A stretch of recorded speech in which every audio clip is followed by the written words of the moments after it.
Ladies and gentlemen, if you'd take your seats, please. We're about to begin our final presentation of this conference.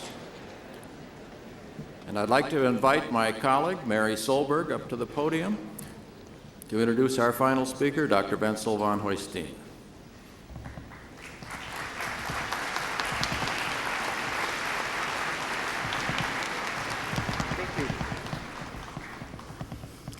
Welcome back again.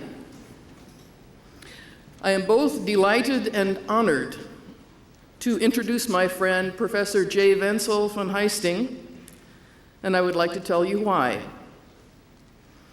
In the Nobel Conference program, you will find an account of Professor van Huysteen's impressive, even formidable credentials, accomplishments, awards, some of which I would like to reiterate here. Professor van Huyssteen earned a Master of Arts in Philosophy from Stellenbosch University in South Africa, where he was born and raised. He earned his PhD in Philosophical Theology from the Free University of Amsterdam in the Netherlands, and was ordained to ministry in the Dutch Reformed Church in South Africa. For almost 20 years, Professor van Huyssteen served as head of the Department of Biblical Studies and Religion at the University of Port Elizabeth, South Africa, where he also studied theories of knowledge, or ways of knowing, that branch of philosophy we know as epistemology. Among many articles and several books he published during these years, one, Theology and the Justification of Faith, Constructing Theories in Systematic Theology, was awarded both the Andrew Murray Prize and the Bill Venter Award for Academic Excellence. In 1991, Professor van Huyssteen moved to the United States, and on January 1st, 1992, became the first James I. McCord Professor of Theology and Science at Princeton Theological Seminary. 8 years ago, he also became a U.S. citizen. Professor van Huyssteen is widely recognized for his articulate and innovative engagement in the conversation between theology and science. His published inaugural address at Princeton, Theology and Science, The Quest for New Apologetics, was recognized with an award from the John Templeton Foundation, which also provided grants for courses he initiated at Princeton, among them Theology and the New Physics, and Theology and the Challenge of Darwinism. In 1998, he gave the invited John Albert Hall Lectures on Theology and Science at the University of Victoria in British Columbia. The lectures, entitled Duet or Dual, Theology and Science in a Postmodern World, were published in book form the following year. That book, along with Essays in Post-Foundationalist Theology and Rethinking Theology and Science, 6 Models for the Current Discussion, were nominated for Templeton Awards for Outstanding Books in Theology and the Natural Sciences.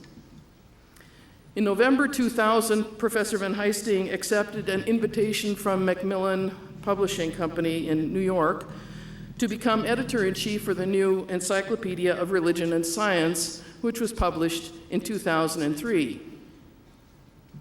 In 2004, Professor van Huyssteen was invited to give the prestigious Gifford Lectures at the University of Edinburgh in Scotland. These lectures, established by Adam Lord Gifford in the late 19th century, have been delivered over the years by thinkers like Niels Bohr, Reinhold Niebuhr, Iris Murdoch, and Alfred North Whitehead. Professor van Huysteen's lectures were published in 2006 under the title Alone in the World, Human Uniqueness in Science and Theology, a book as beautifully produced as it is fascinating to read. The litany continues, but I'll let you finish it up. I would, however, like to add a few words from another angle. namely from the perspective of a Lutheran teaching theologian at a Lutheran liberal arts college, known for the excellence of both its science program and its Department of Religion. I don't think it's an accident that the Nobel Conference, which rigorously engages some of the most urgent and fascinating scientific questions of our time, and the scientists who engage them, comes to life on and brings to life this college campus. After all, the faith tradition to which this college belongs had its roots in the university setting, in prodigious, critical scholarship across disciplines, in questioning accepted practices and authorities, and Martin Luther's most powerful theological insight, that we humans are creatures who are loved, gifted, and saved by a gracious God and not by our own efforts, implies and in fact undergirds academic freedom and the liberal arts. Freedom to ask any and every question, to investigate every and anything around and within us, to think, argue, teach, and as we do all these things, to serve the neighbor. In fact, and I think Dr. Luther would agree enthusiastically, these activities are integral to our vocation as humans. How appropriate then to invite, learn from, question, and celebrate some of the best scientists in the field of human origins, as we are doing here at Nobel. How appropriate, too, to invite into the conversation a theologian whose investigation of some of these same questions has demonstrated not only that there should, but perhaps there is substantial common ground among scientists and theologians precisely on these questions. Establishing that common ground, Professor van Huyssteen has shown in his own work, requires neither science nor theology to forfeit the integrity of its peculiar discourse. Remarkably, each can, and perhaps must, learn from the other a way of knowing that will help us understand with far greater wisdom what it means to be human. As I said at the beginning, I am delighted and honored to introduce, and I ask you to join me in welcoming Professor J. Wentzel van Huyssteen.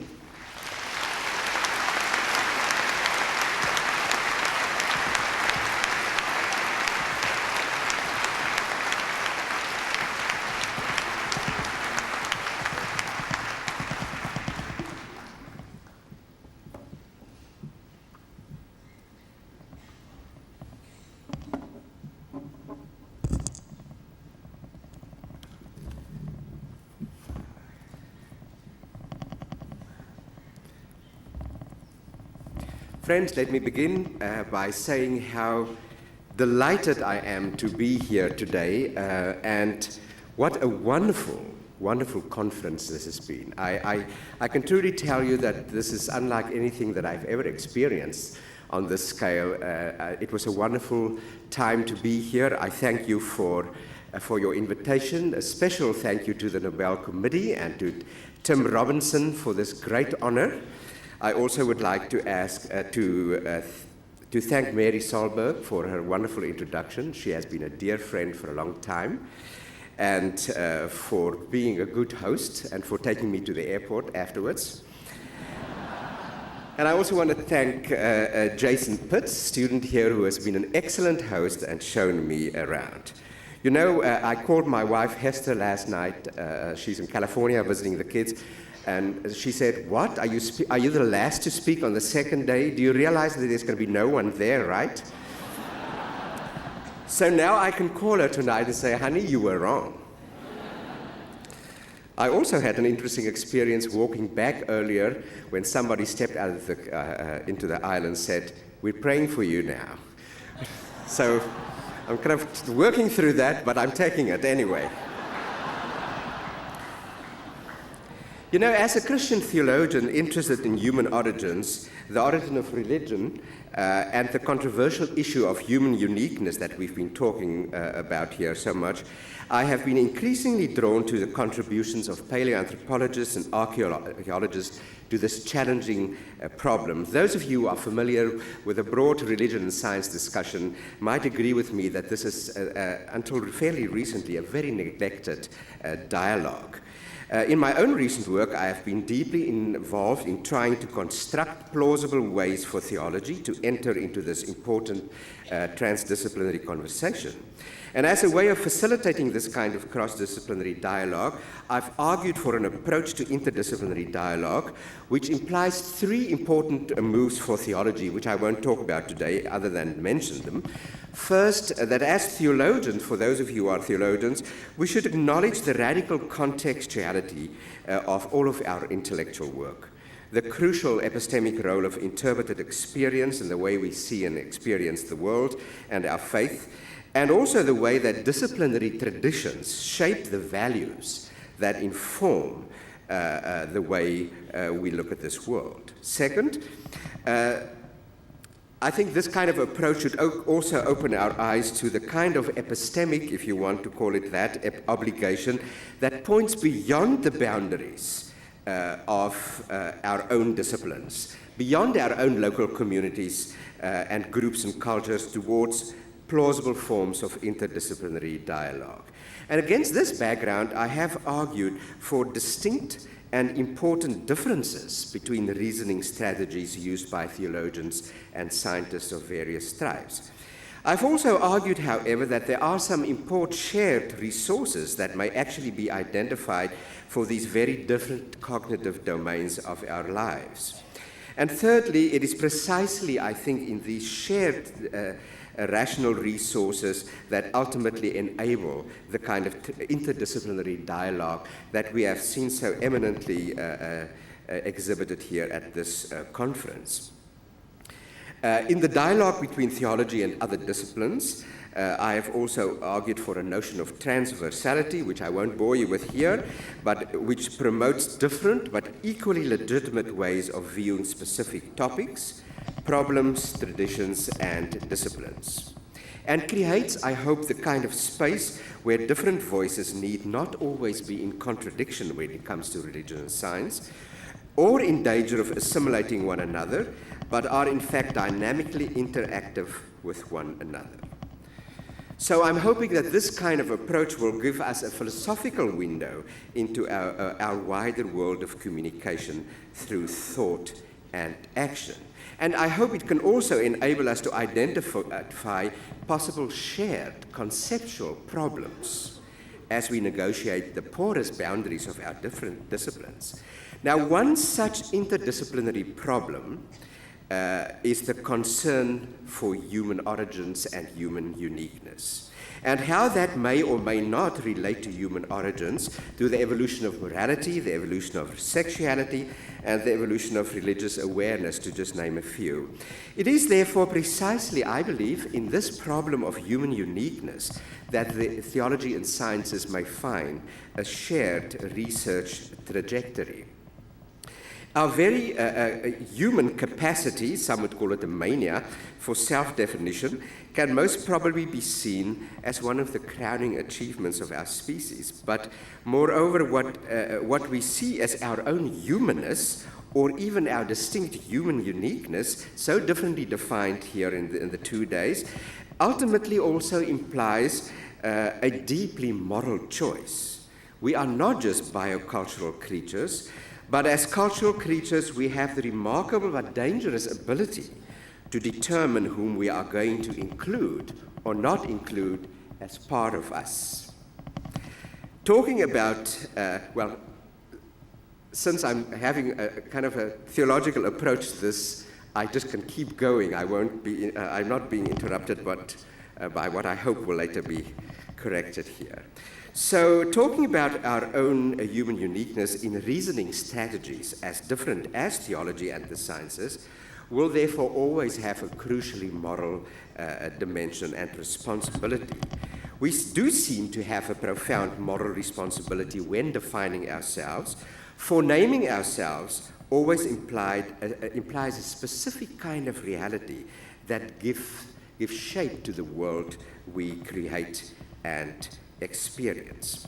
It is also important to ask, however, how reasonable or not it is for a theologian, after immersing him or herself in the challenging contemporary debates in paleoanthropology and archaeology, to even expect scientists to provide a starting point or important links for an interdisciplinary discussions like human origins, human nature, and human uniqueness.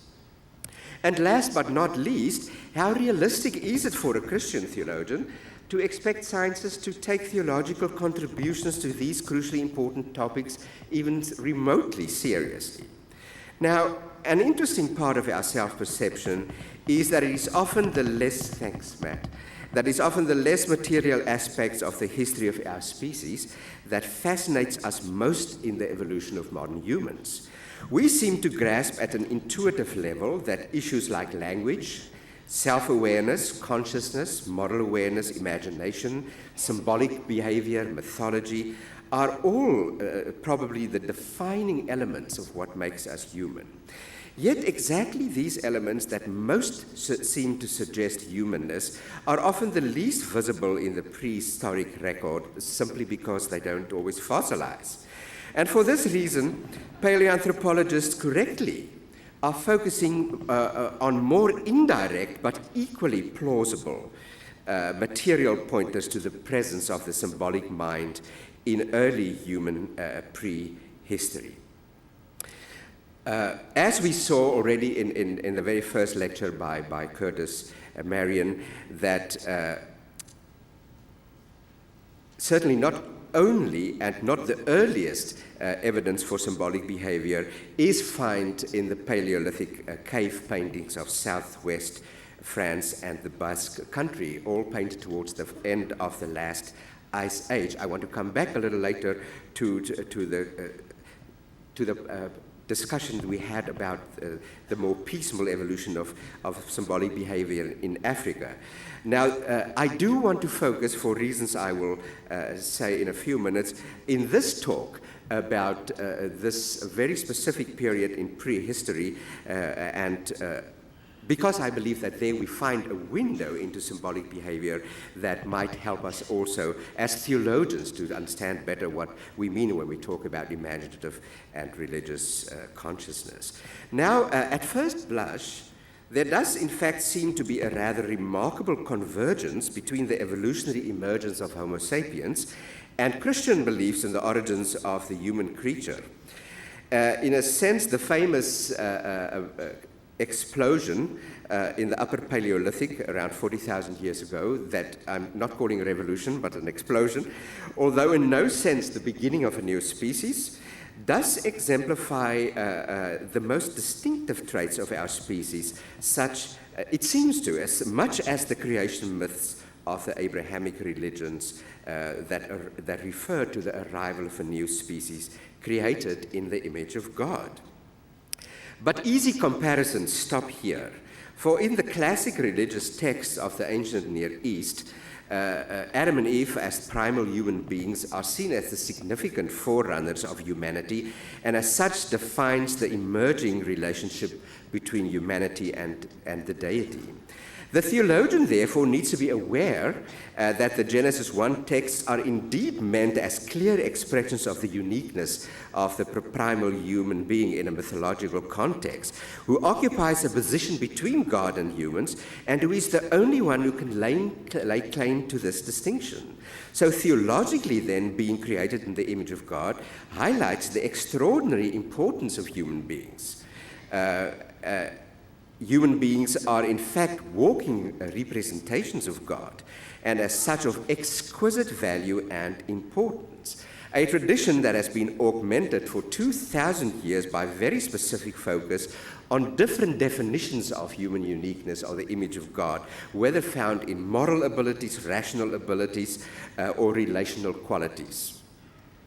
Now, over against 2,000 years of complex conceptual evolution in the history of ideas, of theological thought, the prehistoric treasures from the Upper Paleolithic today seem to have become almost impossible to interpret.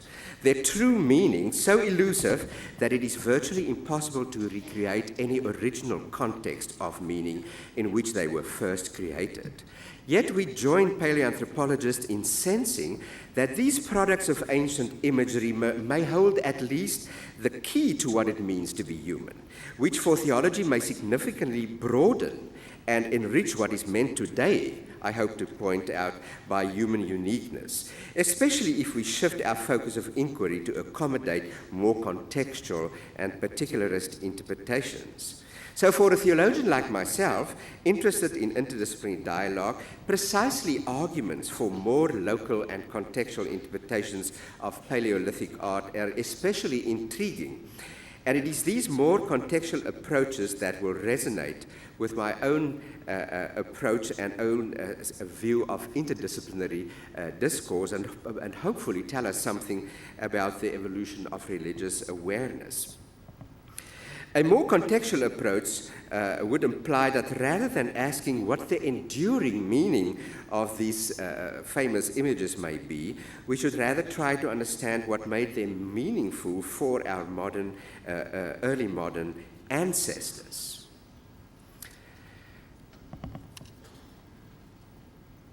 So in the interdisciplinary conversation between theology and the sciences, the boundaries between our disciplines and reasoning strategies, as I hope to point out, are indeed shifting and porous. And deep theological convictions cannot be transferred to philosophy or to science to function there as data in foreign disciplinary systems. But in the same manner, transversal reasoning does not imply that scientific data or paradigms or worldviews can be transported into theology to there set the agenda for theological reasoning. This kind of interdisciplinary reasoning does mean that theology and science can share concerns and hopefully converge on commonly identified problems such as the one we are talking about. And on this view, for instance, the theologian can hopefully at the end at least caution the scientist to recognize the danger of materialist reductionism in scientific worldviews, even as the scientist can certainly caution the theologian against constructing esoteric and imperialistic worldviews, which we're very good at, totally disconnected from the reality of the world of scientific research. So these mutually critical tasks presuppose, however, the richness of the moment in which theology and paleoanthropology may indeed find amazing connections on human uniqueness. First of all, I believe that it urges theology to move away from esoteric and baroquely abstract notions of human uniqueness or of the image of God.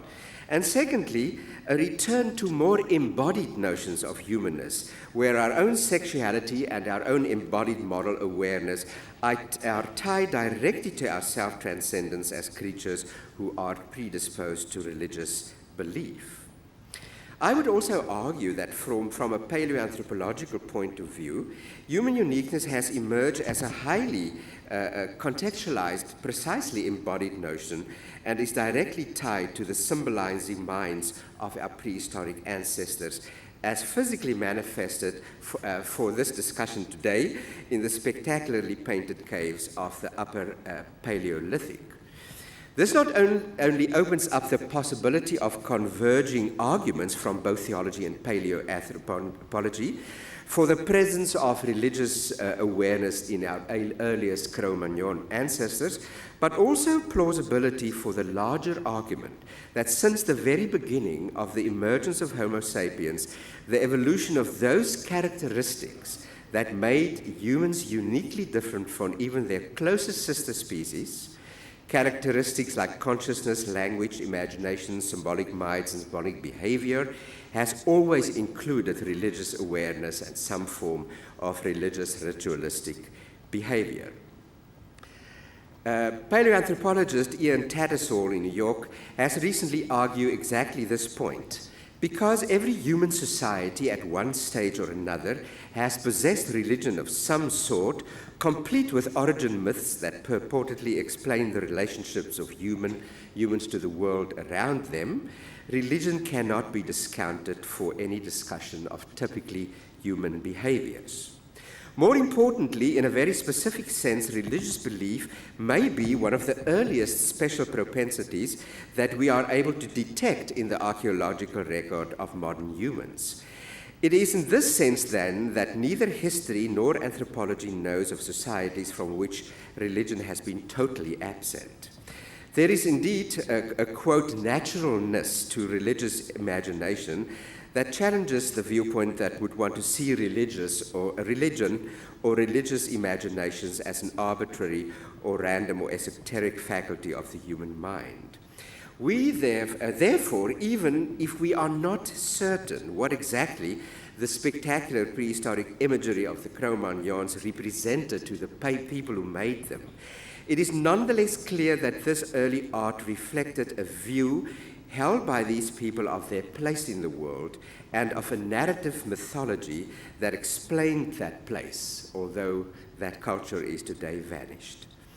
One of the major functions of religion's belief has indeed always been to provide explanations for the deep desire to deny the finality of death and the curious reluctance of our species to accept the inevitable limitations of human experience. This is exactly the reason why it is possible for us to identify so closely with all forms of rock art, and in this case, Cro-Magnon rock art, and to recognize that it goes beyond mere representation, and as such often also embodies, at least in some instances that I would try to show later, a broadly religious, if elusive, symbolism. Against this background, it is already clear that certain themes naturally emerge as seminal for the interdisciplinary dialogue between paleoanthropology and theology. It is in these scientific discussions that theologians need to find connections to their own disciplines. Scholars as diverse as Stephen Mythen, Ear Tattersall, Merlin Donald, Paul Mellers, Rick Potts have all argued that knowing the prehistory of the human mind will provide us with a more profound understanding of what it means to be uniquely human. It certainly helps us to understand a little better the origins of art, technology, and religion, and how these cultural domains are inescapably linked to the ability of the cognitively fluid mind to develop creatively powerful metaphors in crossing the boundaries of our different domains of knowledge. Ian Davidson has argued that early humans worked out their relationship with their environment and with each other precisely through the Paleolithic art. And he sees the burst of image making after 40,000 BP as reflecting the way that these ancestors of ours explored the limits and the possibilities of the power of their recently symbolically based discovered communication. Because of this, most scholars in the field would take the Upper Paleolithic as the standard for recognizing symbolism. Although, as we have heard here, and certainly from Curtis Marion, convincing arguments have been made not only in his work in Mossel Bay, but also by his colleague and my fellow South African Christopher Hinshelwood, for a more gradual and piecemeal emergence of modern human behavior in Africa, and most famously, maybe at the moment, the discovery of personal ornaments from around 75,000 years ago at the Blombos Cave in South Africa. Now, for Ian Davidson, any kind of symboling behavior is tied directly to the origins of language. In our previous panel, just this last panel, we already had a discussion, and also after Dennis Stanford spoke on the relationship between language to symbolism and religion. Davidson argues that it would have been impossible for creatures without language to create symbolic artifacts, or to hold opinions about the making or marking of surfaces that would eventually turn them into imagery of art. For this reason, Davidson argues that it is precisely the exceptional artistic artifacts from the Upper Paleolithic that gives us a unique insight into this evolutionary process. What I will not have time to talk about here, but what I find fascinating is in looking at the emergence of symbolic behavior, how this is tied in to an embodied perspective on human or hominid communication. The work, controversial work that we talked about at one of the panels of Stephen Mython of music and dance and movement preceding language, which he ties very closely to the argument for bipedalism. Maxine Sheets Johnson's wonderful book, The Roots of Thinking, which uses bipedalism as a marker for the evolution of human sexuality and for sexual signaling between males and females that would eventually influence the formation of language capacities. And primatologists like Frans de Waal's work on the evolution of morality and building blocks for morality, even for moral awareness, even in our sister species. These are all impact this kind of conversation, but I cannot go there today. But for theology, the most important lesson learned is that from a paleoanthropological point of view, all talk of symbolism should be seen, I think, as part and parcel of turning communication into language. And his strong statement, this is Ian Davidson, is as follows: but the use of symbols separate from language could only have been a product of language. And I would be very curious to hear what my scientific colleagues would say about that.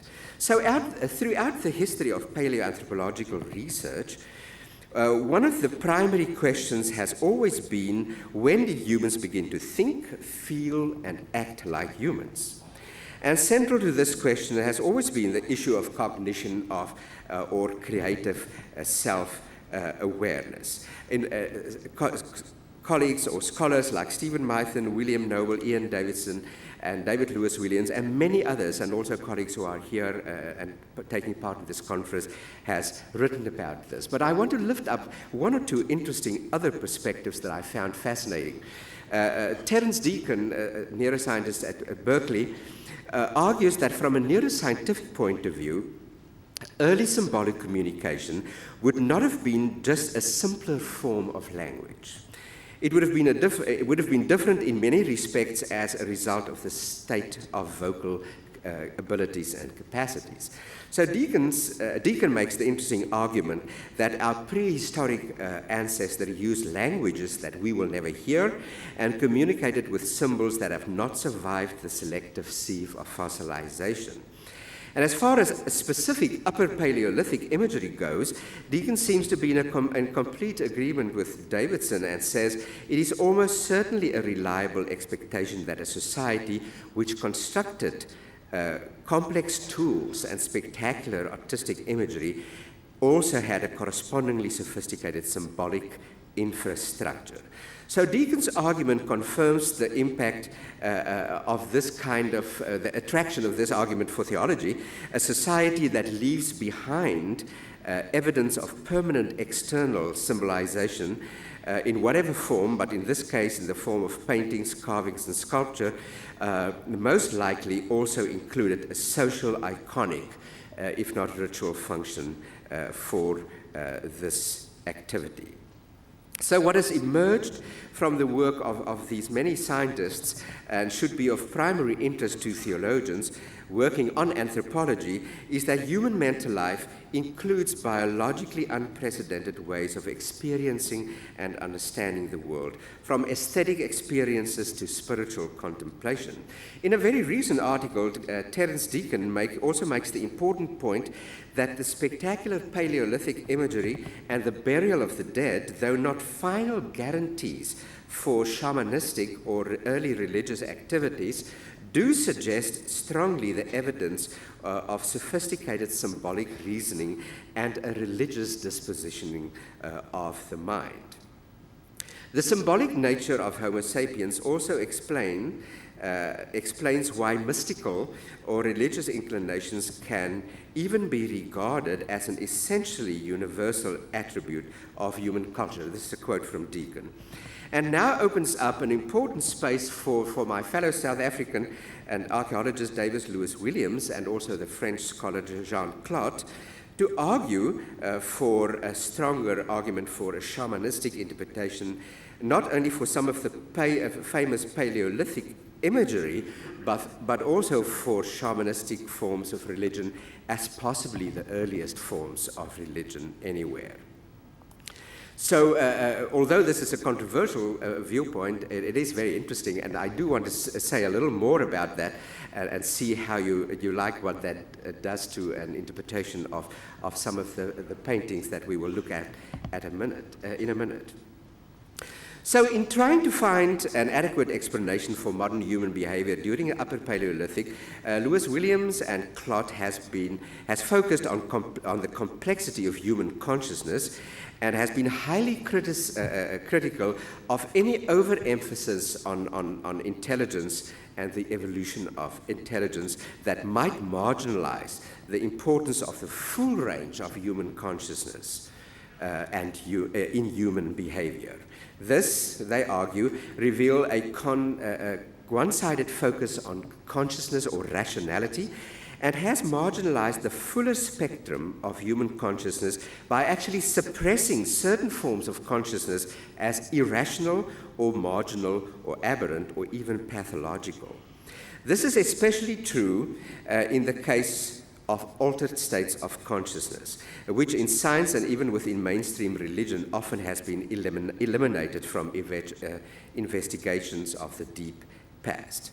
So in a move that is fairly reminiscent of Antonio Damasio's work on the spectra of consciousness, Lewis Williams engages with neuroscience and suggests that we think of consciousness not as a state, but as a continuum or a spectrum of mental states that includes a trajectory from shifting wakefulness to sleep. But Lewis Williams also suggests another trajectory that passes through the same spectrum but with different effects. He calls this an intensified trajectory, and it is more profoundly concerned with inward direction, fantasy, hallucinations, and trance-like states. So Lewis Williams argues that dreamlike autistic states may be induced by a variety of means other than normal drifting into sleep. Fatigue, pain, fasting, the ingestion of psychotropic substances are all means of shifting consciousness along this trajectory. So for these scholars, this second trajectory has much in common with one that takes us into sleep and dreaming, but there are important differences. Dreaming gives us an idea of what hallucinations are like, but the states towards the far end of this intensified trajectory, visions and trances and hallucinations, may occur, so Williams argues, in all five senses and are generally exactly what we call altered states of consciousness. Importantly, all of these mental states described here are generated by neurology of the human nervous system and is therefore part and parcel of what it means to be fully human. And in this sense, and so both Deacon and Clot and Williams would argue, are literally wired into the brain, although we have to remember the mental imagery humans experience in altered states are overwhelmingly, although not entirely, derived from memory and are therefore cultural specific. This is the reason why Inuits will see polar bears in their visions, and the San in South Africa would see the eland, and some would argue Hildegard of Bingen experienced the Christian God. So this has enabled these scientists to see, to construct a notion of consciousness that will provide us with a kind of a neurological bridge back to prehistory, and that may help us understand some of the artifacts from that time. I won't go into the breakdown of that, but just briefly say what is argued for are three states. A first or light stage that people may experience geometric visual percepts that includes dots, grids, zigzags, and meandering lines, as we will shortly see. A second state where this changes into iconic forms and animals that were revered. And a third stage that often that is very closely related to near-death experiences, and which is experienced as a swirling vortex or a tunnel or a light at the end of a tunnel. In fact, there is a progressive exclusion of information from the outside as the subject moves into a more and more autistic state. And at this point, it might be interesting to mention that in the case of David Lewis Williams, has worked very extensively with South African San or Bushmen, whom he could actually interview through someone who speaks their amazing Click language, and about the spirit world and the ritual dancing and how paintings and the music represent that as shamans lead off into trance-like states. So, before we look at some of the paintings, on this view, then, the Upper Paleolithic subterranean passages, caves in southwest France and in the Basque country would therefore be places that not always, but sometimes afforded contact with or even penetration of a very specific spiritual tier or cosmos. By entering the caves, the sensory deprivation afforded by remote, silent, and totally dark chambers and the experience of the images on cave walls could also induce visions and altered states of consciousness.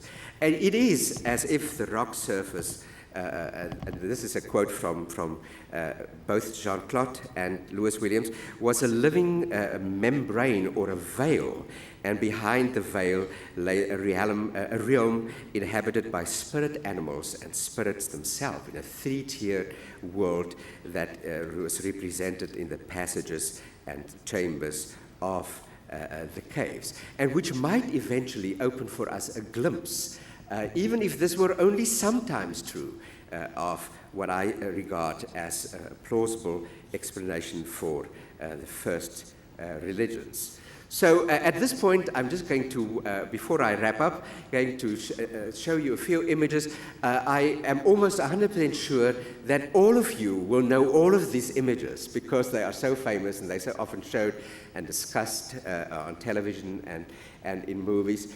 But they do mean a lot to me because they were also a gift from Jean-Claude, some of them, most of them at least, and good memories for my wife and I went there a few times.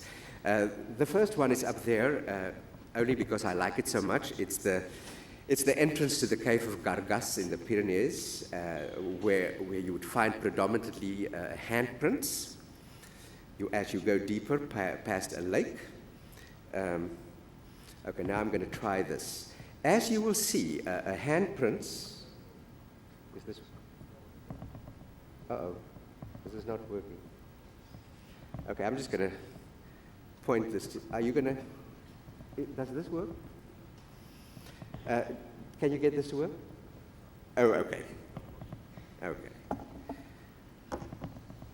Okay, so now I have to explain. At the top right-hand corner of this image, you see some of the famous handprints. This is a so-called negative handprints, positive handprints, when you put your hand on whatever kind of paint is used and press it against the rock, and negative handprints when someone or yourself would blow a paint over the hand. You see here, and I would have loved to point to that, but I think you can see it there, the image is also surrounded by dots, and also on the left side of the painting you find similar kind of dots, which is very, very common, at least in the Dordogne, in some of the cave there, and which for Jean-Claude and Lewis Williams add up to their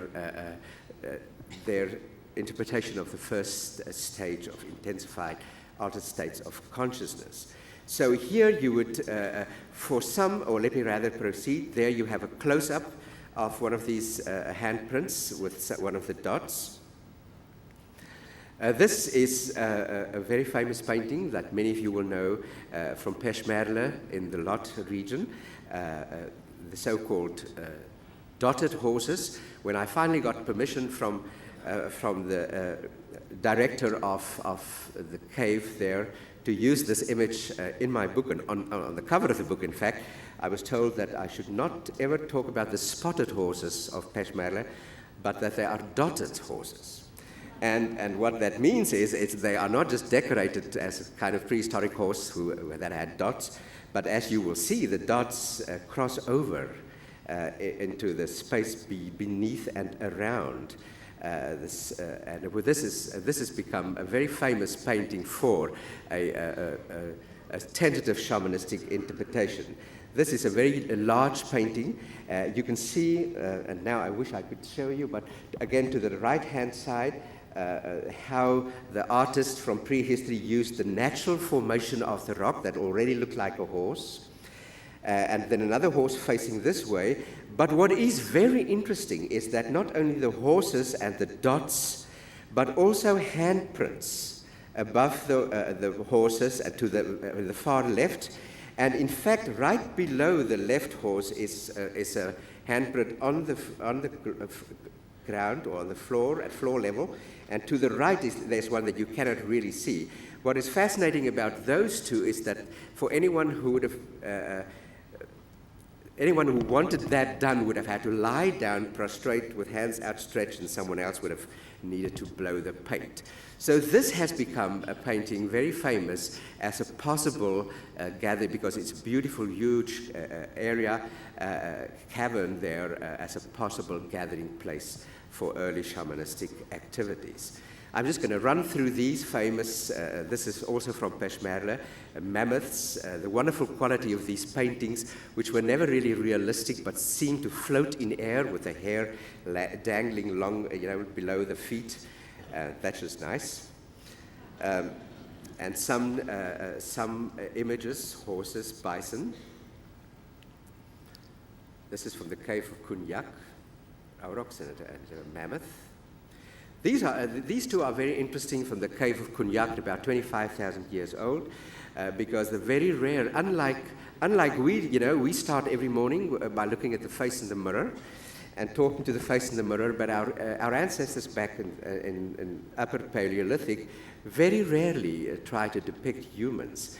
And the following two are some of the rare images. The heads are gone, or this one is gone, and it looks like a human in the middle there, with an ibex to the right and antlers to the left, that seem to be like spears or arrows. I'll tell you what David Lewis Williams' controversial interpretation of that is. There is another one, a human-like form, bent forwards, short arms with more spears, and this is one of the controversial arguments that he makes, that trance-like autistic states or states of hallucination is not only auditory or visionary, but can be somatic. The whole body can go into a state of hallucination and could be experiencing pain or sharp points of pain. That's another ibex. And then I'm just going to run through the famous paintings that everybody will know from Lascaux, because they are so incredibly beautiful. Lascaux is also debated as a possible area for ritual behavior. There you have the dots at the bottom again, and all kind of geometric. I think actually we saw this one before in Curtis's composite video.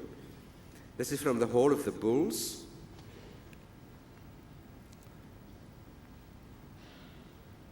Beautiful, that's the famous Chinese horse and the red cow. This is from the cave of Rufinyak, about 13,000 years old, a frieze of mammoth etchings and a series of rhinoceri. Is that how you say it? Rhinoceri? With 100-year-old graffiti. And that is from the famous ceiling of Rufinyak. And then the very last one that I want to point out, I'm going back now to Lascaux, because this has become, in some of the literature, beyond, that I've seen, and I'm certainly open to correction from my science colleagues, but in some of the literature beyond Clot and Lewis Williams, this has been a much discussed image from the shaft in Lascaux as possibly a form of early shamanism. A very clearly wounded bison with entrails hanging out, a human-like figure. What is interesting about the human figure is that it seems to be a bird. If you look at the hands and the feet and the head, and there's also a bird here on a stick, but then it's also human-like and in a state of arousal. So when I asked Jean-Claude, why is he lying on the ground? And then he said, I don't think he's lying on the ground. He's changing into a bird and falling backwards in a trance-like state. So that would very, very well, that would work very well with Lewis Williams's themes of what happens in the South African San and in the shamanistic world. So just to wrap this up, it was nice to share that with you. So in my own recent work, I have concluded that if we have inherited from the co-evolution of nature and culture a dependable framework of mind by which to recognize credibly the intentions of others, we talked a little bit about that just before, why would this cognitive and this emotive ability let us down when we try to relate to iconic signals and messages communicated by our Paleolithic ancestors through paintings, carvings, and rituals practices from the deep past? In fact, these ancestors were us, exactly of the same species, the same symbolic minds, the same religious propensities. So in the prehistoric imagery of the Upper Paleolithic, we are clearly dealing with the expression of something that is so quintessentially human that it sets us apart from other animals and even from our closest pre-human ancestors. Many scientists have linked this full emergence of consciousness and symbolic behavior directly to the emergence of religious behavior. This is obviously not an argument for the truth of any specific religion. It's also not an argument for the existence of God. It is, however, an argument for the integrity of the earliest form of religious awareness and behavior and the naturalness of that in our lives even today. And it points to evolutionary reasons for the naturalness and integrity of religious faith, as well as to the possibility of ritual behavior in our earliest human ancestors. As far as Christian theology specifically is concerned, I have argued recently that Christian theology traditionally have actually always assumed a radical split between human beings created in the image of God and the rest of creation. This split was mostly justified by cognitive traits like human rationality or intelligence, or by more abstract notions of relationality, which served to define what was meant by human uniqueness, even as it floated free above nature and certainly free from the human body. Within the space of interdisciplinary conversation, however, theology might quickly learn that crucial to the prehistory of the human mind is the amazing emergence of what Stephen Mython has nicely called cognitive fluidity. Science, art, religion are all indeed deeply embedded in the kinds of minds we have. And what became clear then is that the potential arose in the mind to undertake science, create art, to discover the need and ability for religious belief. Clearly, early human behavior is not understood if we do not try to take this religious dimension into account too. So I suggest that a theological appropriation of these rich and complex results of science, of many of what we shared here these 2 days, at the very least should inspire the theologian carefully to trace and rethink the complex evolution of the notion of human uniqueness or of the imago Dei in theology. Interpretations of the doctrine of the image of God have indeed, as I've said earlier, varied dramatically through the long history of Christianity. Theologians are now challenged to rethink what human uniqueness might mean for the human person, a being that has emerged biologically as a center for self-awareness, identity, and moral responsibility. And personhood, human personhood, when reconceived in terms of embodied imagination, symbolic propensities, cognitive fluidity, may enable theology to revision and rethink its notion of the image of God as an idea that does not imply superiority or a greater value than animals or earlier hominids, but which might express a specific task and purpose to set forth the presence of God in this world. I would therefore call for a rethinking of the notion of the image of God in ways that would not be overly abstract and baroque, but instead acknowledges our embodied existence, our close ties to the animal world and its uniqueness, and to those hominid ancestors that came before us, while at the same time focusing on what our symbolic and cognitively fluid minds might tell us about the emergence of an embodied human uniqueness and personhood, or the propensity for religious awareness. So in conclusion, first I think that this conversation with science gives us a very strong impetus to rethink our theological anthropology. And I argue first that very early in the history of the emergence of these distinctive aspects of what we now call embodied personhood, bipedalism seems to have played a crucial role by definitively shaping the evolution of human sexuality, proto-morality, and cognition, and second, that precisely through the interconnected evolution of our minds, the evolution of our linguistic, aesthetic, and religious disposition are also firmly embodied in the same human bodies. It is the embodied self, then, that it is in the embodied self that we will find the key, I believe, for overcoming the challenge to an integrated self, and for rediscovering that ever since prehistoric times, religious behavior has also been a definitive part of human behavior. The interdisciplinary conversation between paleoanthropology and Christian theology will then show that this holistic approach to an integrated embodied self will present special challenges, but also exciting possibilities for Christian anthropology. Secondly and finally, the most challenging aspect of this interdisciplinary conversation between theology and science, however, may be for theology to lift up its own, but also the specific limitations of this conversation. This implies a quite specific appeal from theology to the sciences, an appeal for a sensitivity to that which is particular to the broader non-empirical or philosophical dimensions of theological discourse. This kind of disciplinary integrity means that Christian theology has an obligation to explore other issues that are crucial for understanding human uniqueness, issues that may not be empirically accessible. In this kind of interdisciplinary conversation, then, theology can actually help to significantly, I hope, broaden the scope of what we mean by human uniqueness. Homo sapiens is not only distinguished by its remarkable embodied brain, by a stunning mental cognitive ability expressed in imagination, creativity, linguistic abilities, and symbolic propensities. As real-life embodied persons of flesh and blood, we humans are also deeply affected by hostility, by arrogance, by ruthlessness and cunning, and therefore we are also inescapably caught between what we have come to call over thousands of years good and evil.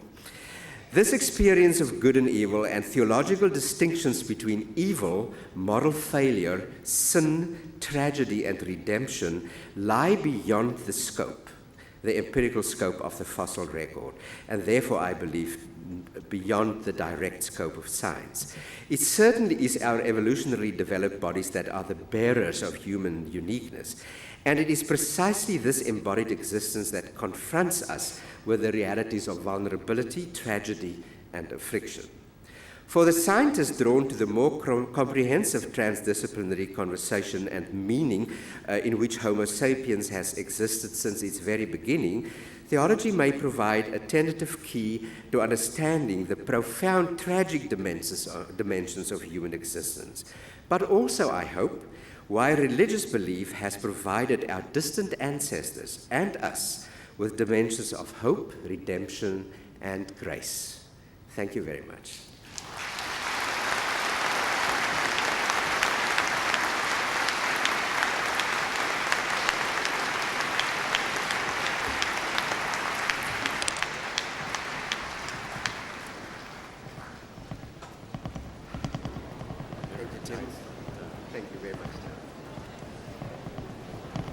I invite our panelists to assemble for a final Q&A.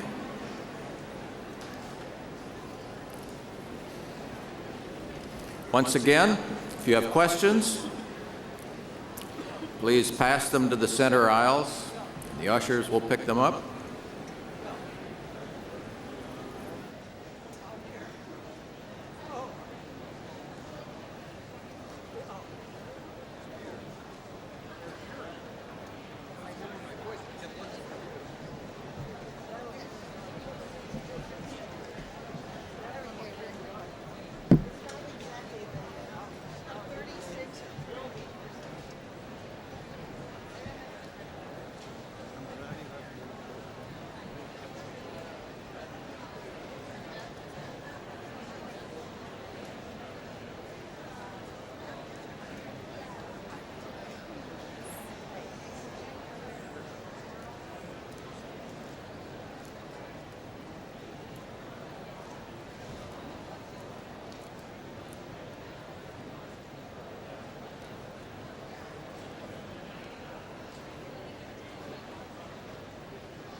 High school, yes, watching us. There's no question.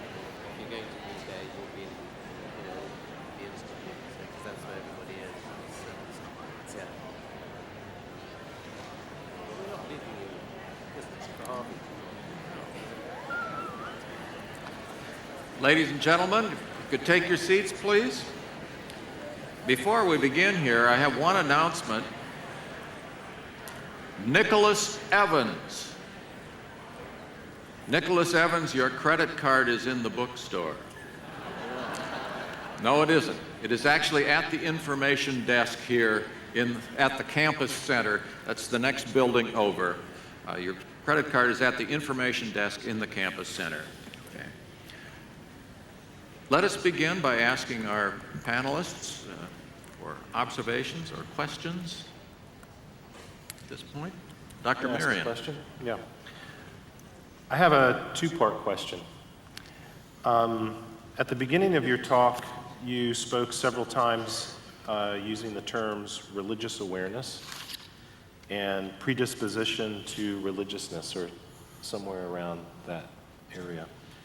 I was wondering if you could explain what the scope of that might be in terms of what that, if we're thinking about that as a trait of human uniqueness, what is its scope and how we would go about recognizing it? Because recognizing it, of course, comes from a clear definition of the scope of it. And then secondly, when in paleoanthropology we debate the traits of human uniqueness and how we recognize them, one of the things that we always concern ourselves with is how did that trait come to high frequency in a population, particularly when a trait is expensive. And by that I mean in terms of reproductive success. So if we take the paintings in France, for example, that you were illustrating, they're very expensive to produce because they take an enormous amount of effort. Someone has to go into that cave and collect the raw materials to produce them and so on and so forth. And when that person is doing that work, it's expensive in the sense that his competitors, if it was a male, can be out hunting reindeer and therefore gaining access to mates. So what is the evolutionary fitness payoff in terms of benefits of religious awareness, and then the fact that people are taking religious awareness and devoting their lives to doing it in a cave? Well, thank you for a really good and difficult question. But here's my take on it. The first part of your question, I look at what I would call a trait or a propensity for a religious belief through the lens of the evolution of religion, and I'm sure Robin can speak much more eloquently to that than I could. But I looked at that through the lens of asking, what might the first religions have been about? So I'm not thinking what through the ages has evolved, in so many ways later through the Neolithic and through the great religions and beyond to today. I'm not necessarily thinking of that, but I am thinking of what could it have been about these very, very early ancestors of ours that were human in every possible way, and why were they asking questions? Why were they doing I didn't even speak about burials, but why were these paintings accompanied by burials that would contain grave goods or clothes or jewelry or and suggest a life beyond death? Why do humans always ask, or seem to have always asked questions that goes to meaning or ultimate meaning, whichever way we interpret that today? So, and that's what I would mean in that very kind of earliest evolutionary sense. I talk about a trait or a religious sensibility. Now, the question of if this were true, that early in evolutionary history, that in the Upper Paleolithic, for these people, for the Cro-Magnons, there must have been an evolutionary payoff. I think that question is difficult because for me it presupposes how would we talk about biological and cultural evolution? At what point do the constraints of biological evolution in terms of payoff cease to influence what is portrayed in terms of symbolic behavior? When does cultural evolution get to the point where it does not always ask for the biological payoff? That's the shortest, that's the problem, and it's a huge problem, and I hope we can talk more about that. But I don't see that as impacting this question. If you would have early prehistoric societies following a shaman into a cave for some kind of basic ritual behavior, I see that as in some sense transcending the strict biological question. Okay. Dr. Pablo? So I was just thinking towards your end of your presentation, you were talking about aspects of human uniqueness that would not be empirically approachable from the fossil record, so questions of good or evil and things like that. I was just struck by thinking a little about the tradition in anthropology of sort of setting traits on a pedestal and saying they are uniquely human. We have had a history of saying humans are the only ones who make tools, and we now know that all the apes can produce tools in some form or another. We have had language where we now know we can teach a chimp 150 words or symbols, of culture and so on. I was just fascinated by thinking about, could you imagine that we 10 years from now would have discovered aspects of religion or concepts of good and evil in other apes? Could there be things we Well, I would. That is a fascinating question, and that's a hot topic in primatology too. And some, as Jane Goodall would even go so far as to say, or to quote, the famous scene where I think she herself came upon a group of chimpanzees sitting in a half circle in front of a waterfall for 10 or 15 minutes in complete silence. So is that the beginning of awe, of wonder? I will not speculate about that, but what I do believe that I recently had a very long and a great conversation with Frans de Waal, who has actually spoken at one of these conferences, the primatologist. And if we do believe that that there are some kind of propensity or building blocks for morality, or for cognition, or for what we would call conscious rationality, then I would not be surprised to find that there would be some sense, a predisposition for building blocks for what that might be, whether it would be a wonder or I don't know. But I don't think that would conflict for me in any sense through the long history of evolution of what we might finally, those who feel that they can do that, might be practicing now. It would only be enriching. Dr. Stanford? Yeah, one thing that occurred to me as we were talking here about burials.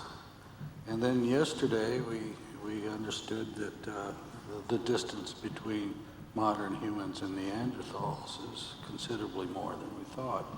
And we should point out that Neanderthal people had ritualized burials. And I think that's pretty interesting when we look at that in relationship to modern humans.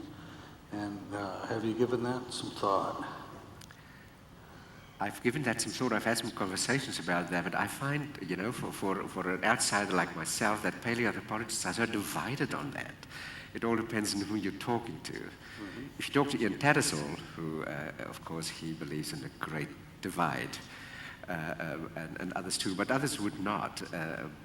Yes, there are famous burials with jewelry and beads that might suggest, and well, in the light of Dr. Perbo's questions now, might suggest a proto-religious type of behavior.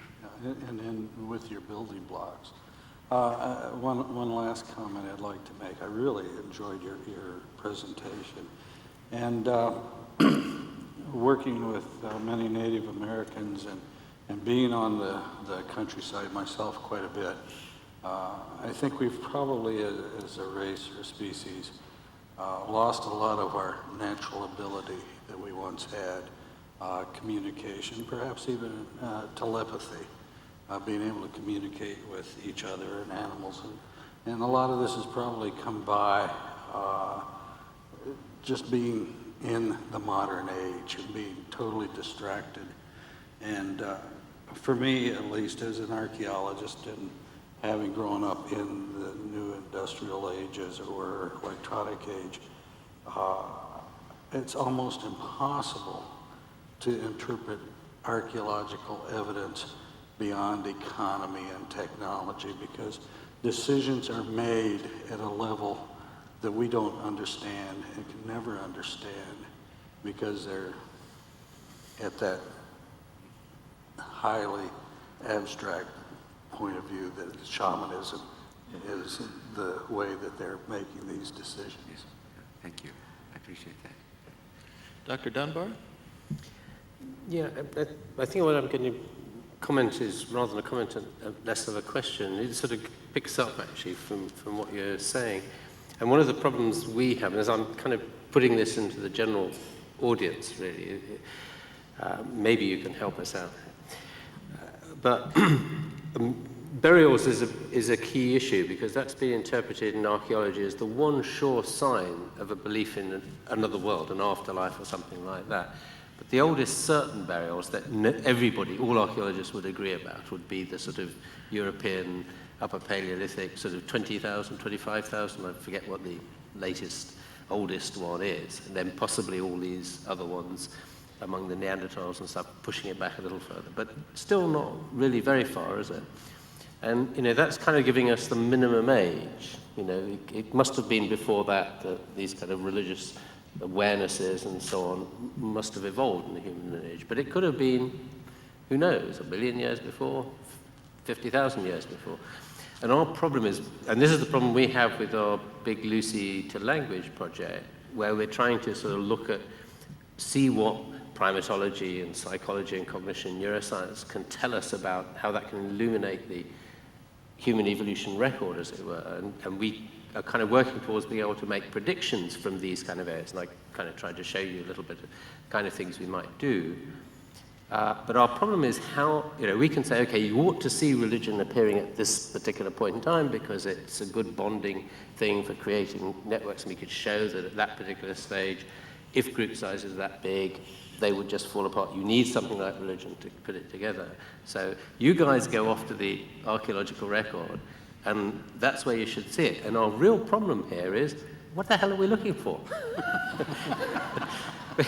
Because all these things are going on in the archaeological mind, as it were.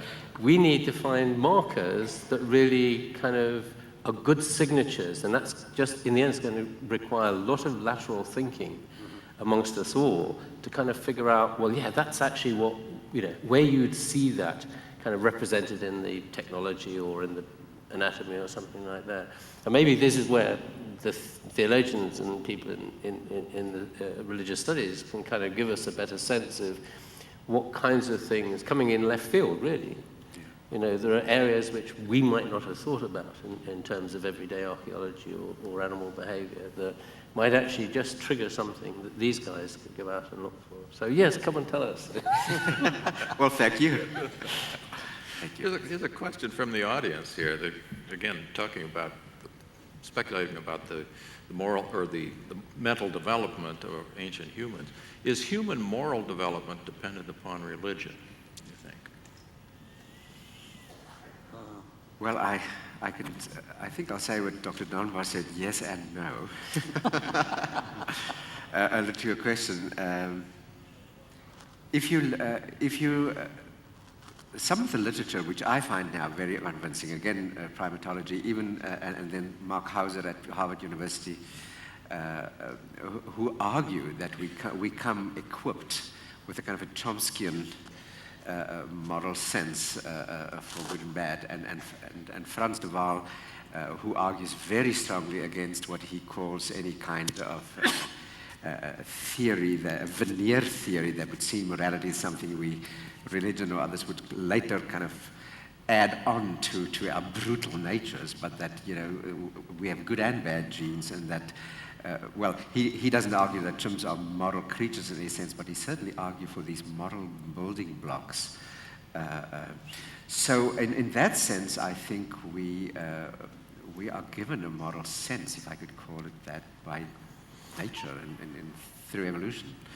But certainly in terms of cultural context, it is fleshed out and folded out by religion and taken to great heights and terrible depths. And so in that sense, yes and no. Okay. Here's a question from a high school student who's been watching on the internet here. Says, what did the dots suggest on the horse painting? What do the dots suggest? I'll give you David Lewis Williams and John Klotz's answer to that.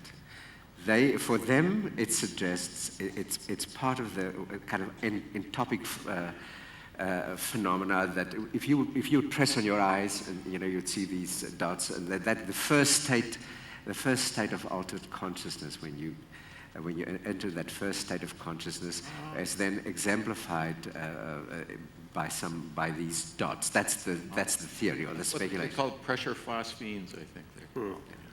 So the interesting theory and speculation then would be that these animals, which were greatly revered, would, in a first state of consciousness, although in a second state already, because in the swirling images would then have acquired iconic form, in that case the horse, for that. But they see it as very important, and that's why the dots spill over, as it were, from the horse form.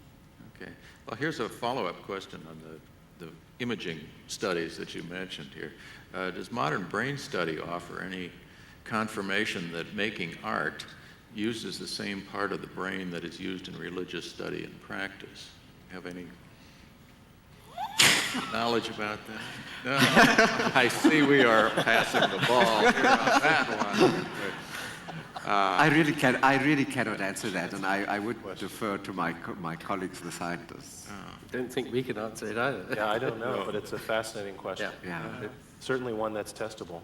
Yeah, and it's actually something that's been much under-researched in all these areas. I mean, I don't know what the sort of vision psychologists have done with that. I suspect rather little, because they tend to be more focused on the mechanisms.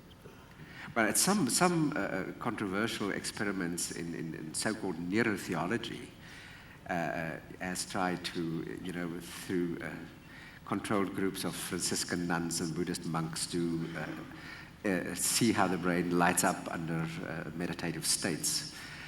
So, but what that says about whether those are the same, whether that's valid, and secondly, whether that is a valid way of, or the same area of the brain that would be useful art or artistic imagination, I couldn't possibly say.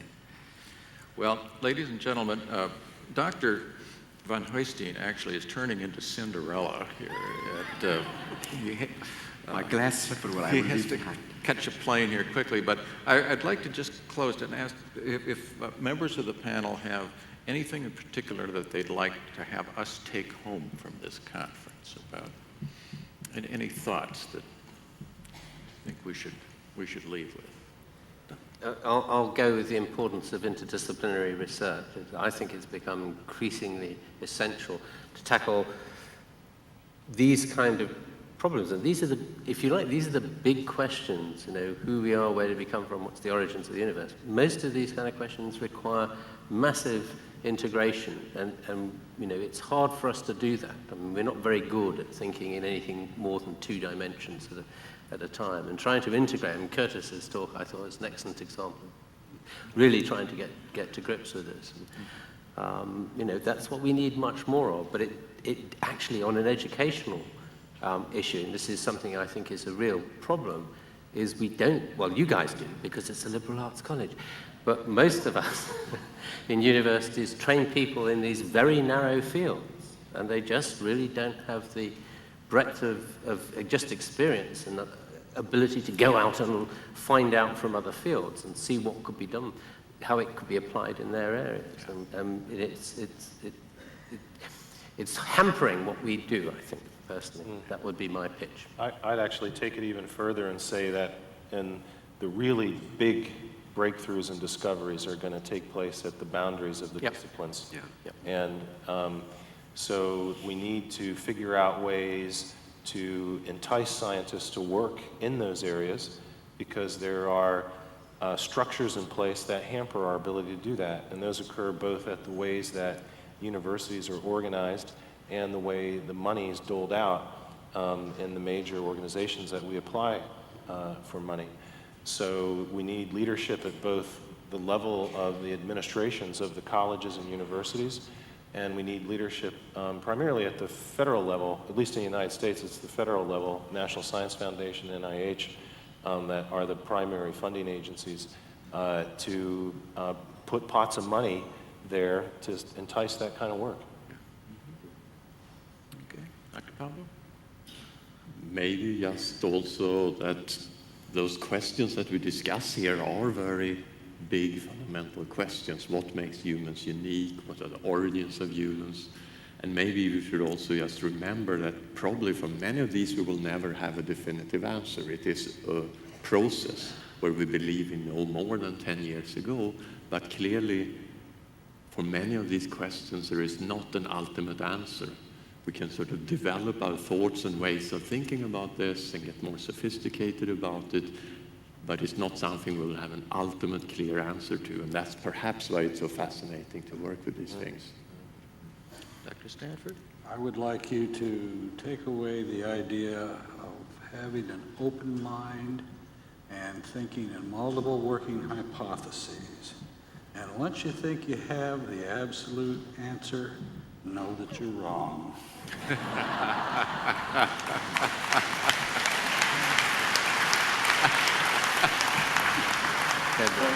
Dr. van Huyssteen.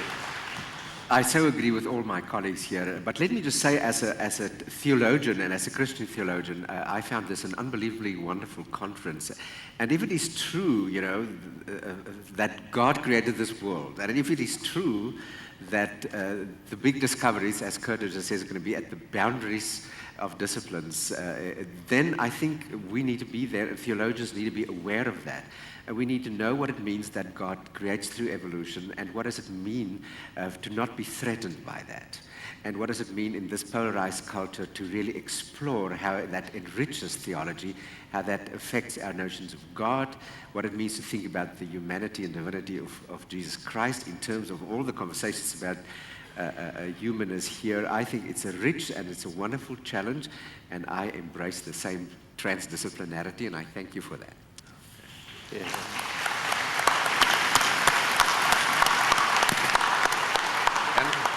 And I would, in turn, like to thank all of my panelists here who were willing to give up so much of their time to enlighten us on this really very interesting question.